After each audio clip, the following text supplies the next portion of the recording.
Tonight, emergency hotel shelters across the state are no longer in operation, including one location in West Springfield. Thanks for joining us for Western Mass News at 11 on this Monday.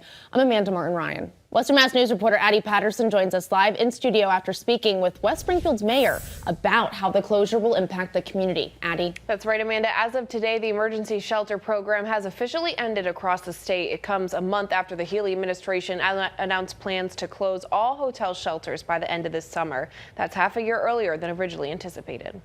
As of Monday, nearly all hotel shelters in Massachusetts are closed. The Healy administration intended to shut down the program by the end of 2025, and in May it was announced those plans would be carried out by the end of this summer. Now the governor's office is crediting their reforms as the reason why 28 out of the 32 shelters are being shuttered as summer is just beginning. Back in the summer of 2023, 100 hotel shelters were in operation across the Commonwealth, and now with Monday's closures, only 4 EA shelters remain open until July 31st. Lieutenant Governor Kim Driscoll speaking out on the closure of all EA shelters back in May, saying in part, quote, "Closing hotel shelters is essential to making sure that families are set up for success and to save our state hundreds of millions of dollars a year. We're grateful to our team and partners for working so hard to help families leave shelter for stable housing, which is better for families and better for taxpayers." Monday's closure of EA shelters includes the former Clariton Hotel in West Springfield, which has served as an emergency shelter for families for more than 2 years.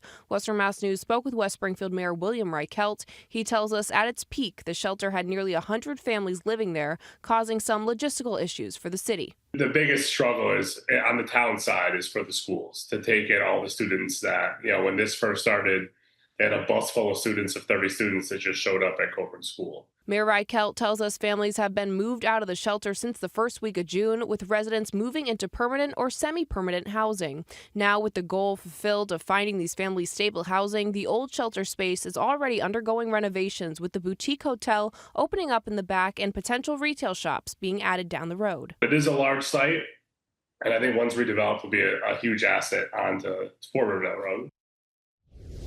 And Mayor Reichelt also thanking legislators for their help closing hotel shelters and finding residents permanent housing. Reporting live in studio, Addie Patterson, Western Mass News.